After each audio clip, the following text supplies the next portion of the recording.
welcome this morning or afternoon or evening. It depends on where you're tuning in from today, right? Well, I'm still on the beach. You're not going to take the beach away from me. I absolutely love it. This is hanging on my wall and it stays here permanently. But I do have beach envy today because Kim this morning, if you saw her, had a beautiful beach with the waves going and the palm trees blowing in the air, and now I have to figure out how to do that. Well, today I don't have, the video we just saw was wonderful, wasn't it? That video that we just saw really let you feel how important travel is to everyone. And that's what I'm going to talk about today, because I don't have pictures for you today, but I do encourage you to look at videos like the one just shown.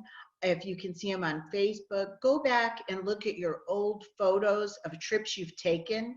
Those are going to bring up good memories for you. I found it very inspirational.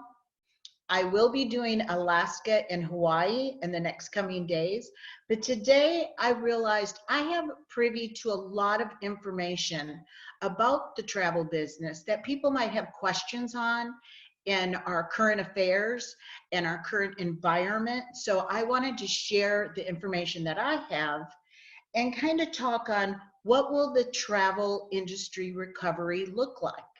Because we're not going to say it's not been affected, because it surely has. I mean, cruise ships are at a halt right now.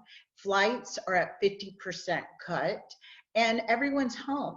So, I mean, it is true, it's been affected, but let's talk about the recovery. First of all, the recovery is going to be determined by two major factors. One, when people feel safe to travel, okay? When they're going to feel safe. And that's going to really account to when we have a vaccine.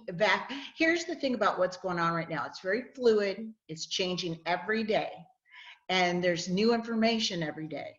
So it's hard to really speak on this without being really completely honest and saying we're all in this learning on a daily basis.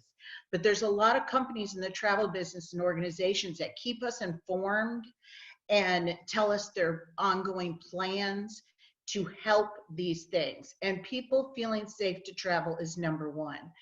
After 9/11, we saw a lot of changes with the airlines. We saw TSA put in place. I know we've already talked about, there's going to be a lot of changes on a lot of segments in travel industries. First of all, the travel industry is a large industry, involves a lot of different players. Many of them I may not even know about, like building airplanes, but I can speak on the ones that I'm more in touch with. And for people to feel safe, I think you're going to see for airlines, there's going to be a slower boarding process. There might even be a temperature taking, and you're going to see when a plane everyone gets off the plane, there'll be a longer time before you get back on. That cleaning crew that goes in there so rapidly now may take a little longer. Some people already brought sanitized wipes and did their whole little area. I think you're going to see more and more of that. The last time I flew was in February, and I already did that, and the lady next to me went, "Do you have one for me?" I think people will be carrying those, and I think they'll also be supplied. So we're going to see more and more changes with the cruises, which has really been affected, which I'm going to talk about later. You're going to see a lot of changes. You're going to see longer periods of time where people get off the ship before you can board again, with a very good cleaning crew. Again, hopefully at the point where you get tested before you go on, temperature, and also perhaps even a little bit of whole different sets of rules in place. Even with the airlines, they're going to board differently. There's going to be a lot of new restrictions to make people feel safe. Now, the other big determination how it's going to recover is pricing. The pricing is going to fuel the fire to get people to feel, if you're a little bit not safe, maybe a really good deal is going to get you. And I already know this is already going on for a fact. Low prices, attractive deals. no penalties for future bookings, which is going to be great. We've been so penalized over the years. It's going to feel good to book travel without penalties. For example, right now, Royal Caribbean has in place Cruise with Confidence. So any sailing you book up till September 1st, you can confidently know that you can cancel within 48 hours prior and get a future cruise credit for any time in 2021. So if you see a good deal, keep in mind that that's in place. That might encourage you to be able to take it. Now, me personally, I've already booked a cruise for November of 2020. I've already booked a trip to Belize for 2020. I know the recovery is going to be good. I know how to be safe, but everybody's fears gauge differently. But these good deals are really going to be the fuel to fire people to get going. So we're probably going to go through the neatest time ever where we're going to see travel so affordable. I saw an airfare, and if I were you, I would check every day at the airfares. One day it could be a sale, next day not, 2 days later, yes, a sale again. So just constantly look. I'm going to give you some examples of things I just pulled up. $32 for Miami to LA. $32 to fly Miami to LA. That's across the United States. And this wasn't for now, because who really wants to fly right now? But it was for September, $32. And I could purchase that ticket and I can make changes with that ticket. So I'm really not out anything. I just have this really good deal. Also, I got a text just yesterday from one of our iBoomerang family members who said, these travel prices are insane. That's how it started out. She said, I booked a 2-story rooftop terrace suite within a plunge pool at the Finest. That's an excellent resort in Cancun for $1,500 for 2 people for 7 nights. These are the kind of deals you're going to be able to do. So if travel wasn't something that you could afford, maybe it is now. Also, she said, I used my insurance to rebook a trip that I had booked for Jamaica, and I saved $700. Now, that is fabulous. And I hear stories like this all the time. And some people are taking advantage of even being able to go. And some people are taking advantage of using this time to go in a little nicer accommodation than usual because it's affordable. So just be watching these prices. As we go more into the fall, they're even going to get better.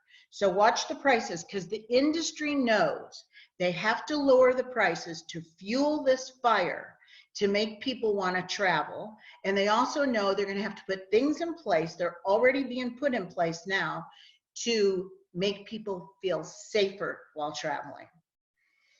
Now, the leisure travel will come back first.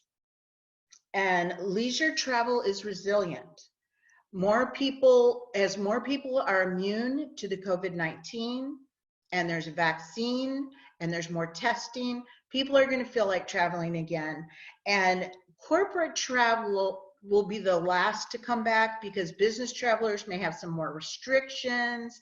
And also, people have discovered Zoom works, and they put Zoom in place of a lot of meetings they used to maybe fly to. So that's going to have some effect. But that leisure travel, everyone's thinking about their next trip. Just this week, and it's only Wednesday, I talked to my son, and he said, oh, what are we going to book? I can't wait to book my trip. I've talked to one of our diamonds who's talking about, let me know what we have scheduled because I need to book my trip. These are all trips for 2020 this fall. I hardly have talked to anyone that isn't talking about going somewhere as soon as they can. And if you watch Facebook, and I think we all are right now, you'll see all the little funnies about how people can't wait to get back to traveling. You know, we want to socialize with our friends. We want those family trips. We want to be with our family, and we want to build those memories. That's a strong force to reckon with. Now, some leisure segments will do better than other leisure segments. The cruise line has taken a very big hit. Okay, they have had a very big hit. There is no doubt about it. They've taken lots of measures to make people feel safe to cruise again because they know they're in a small environment. And we'll see different kind of travel. Like we'll see maybe at first, after 9/11, it started out, this is the cruise line's 9/11, actually, because after 9/11, when a plane went right into a building and people watched it over and over again on the news, they didn't want to get on a plane. Now we've seen many horror stories about cruise ships on the news and how people were sick and they were contained. They've learned from this, okay? And that's the good thing. They have learned from this, as we all have learned a lot from this. And they're taking measures to make that a more safe environment. People love to cruise. I'm one of them. They love to get on that cruise ship and see several destinations, have fine dining, entertainment, lots of things to do, and it's just a fun way to travel. It's not going anywhere, but it did take a big hit.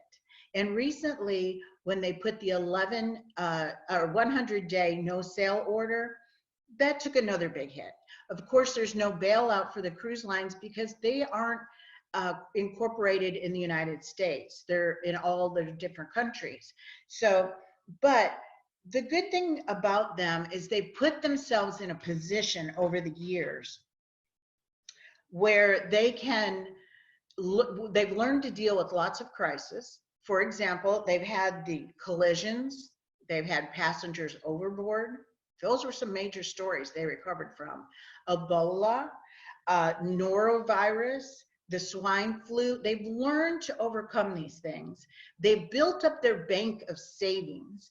They were on their road to be a record-breaking year in 2020 for cruise ships. So the whole cruise line industry, some better than others.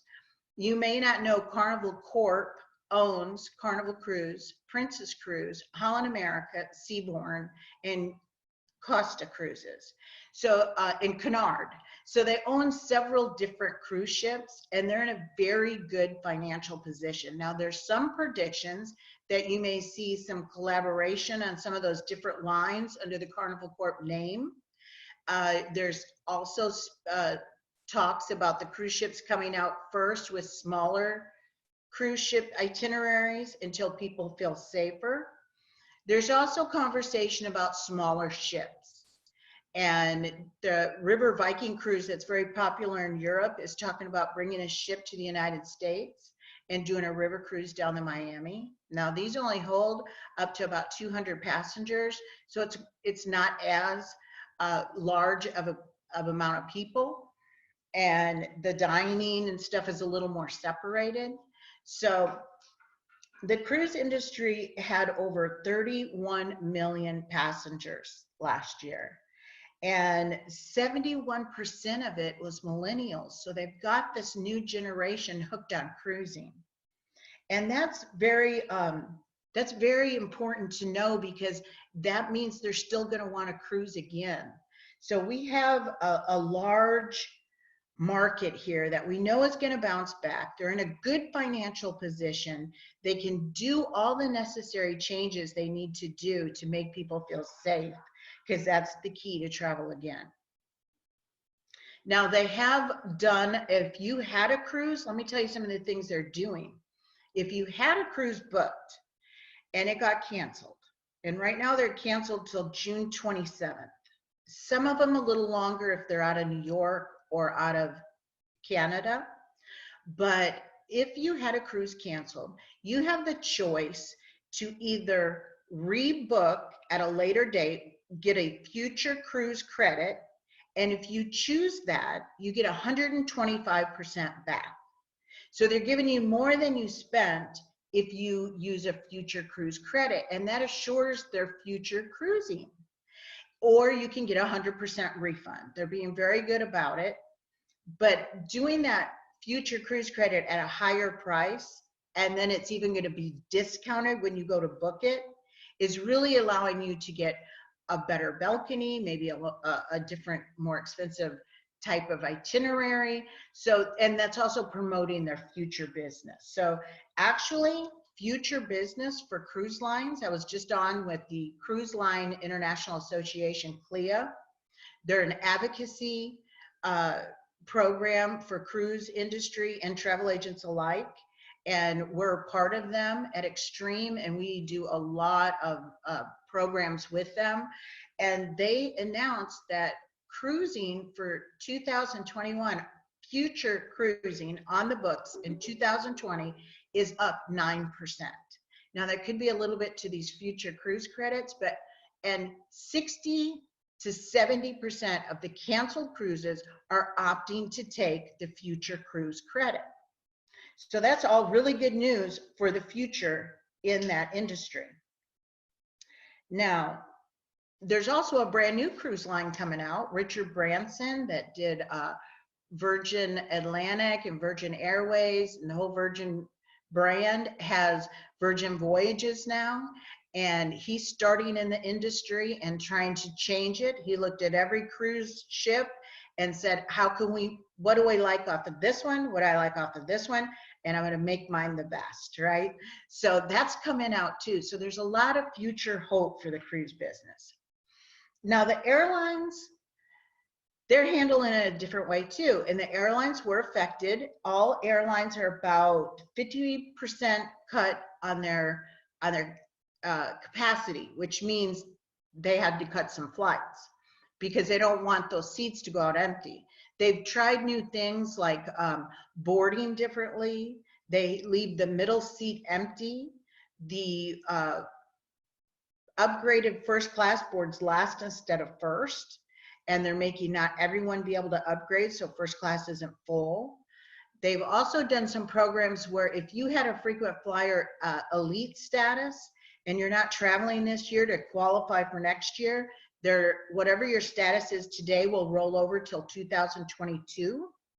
So they're putting things in place. They're talking about putting much different cleaning programs in place in between flights.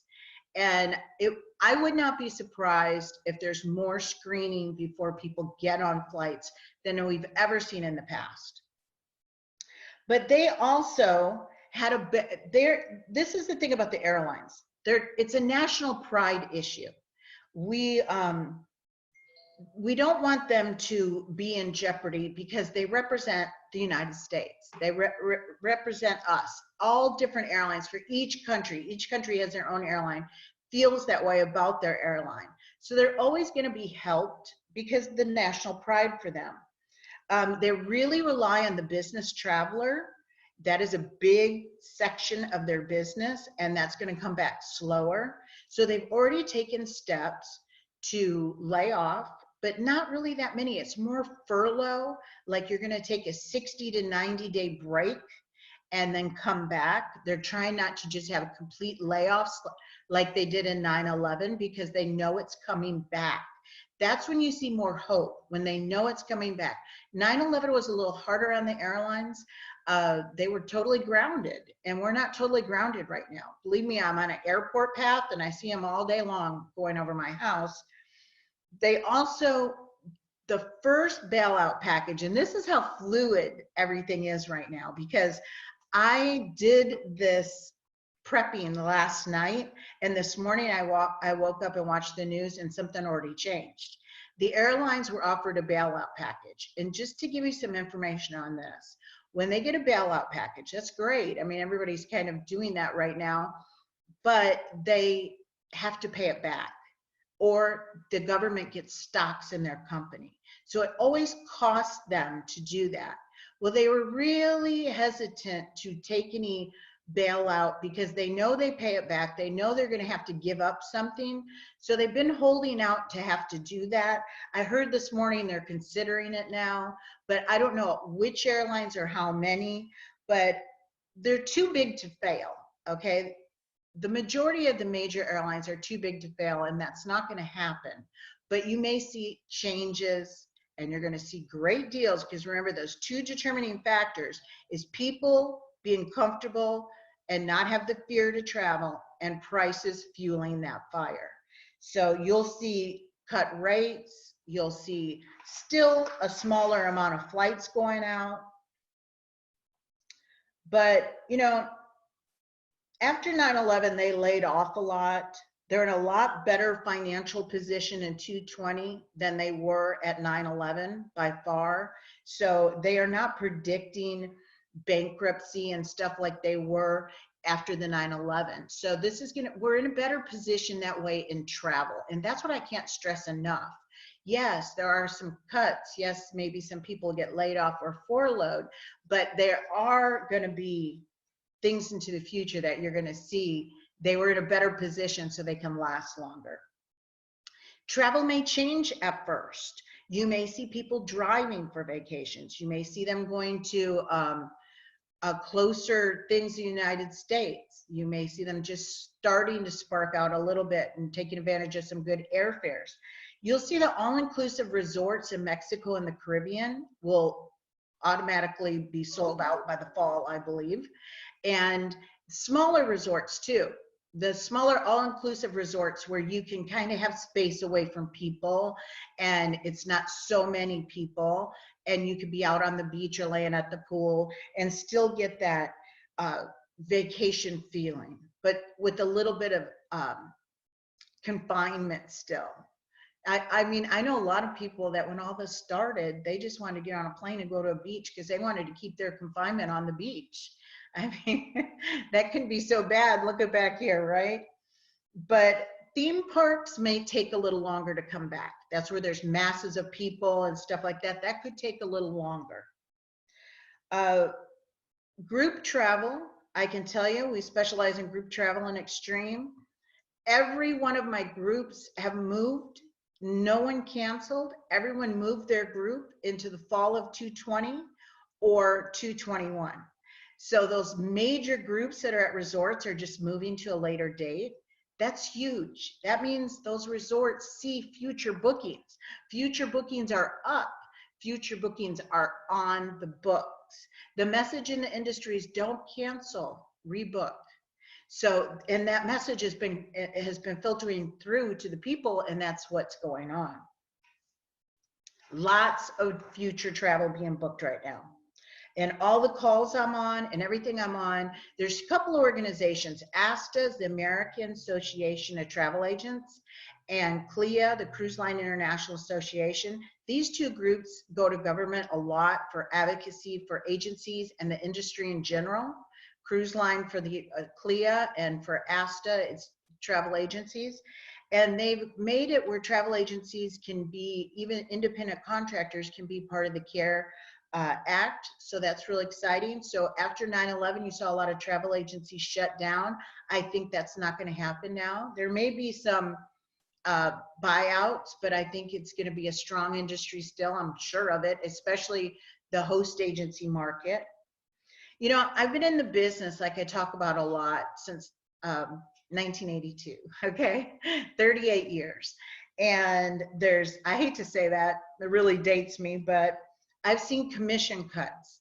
Everyone thought this is it. Travel agents are out, travel industry.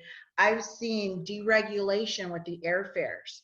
I've seen 9/11, which was really, really significant.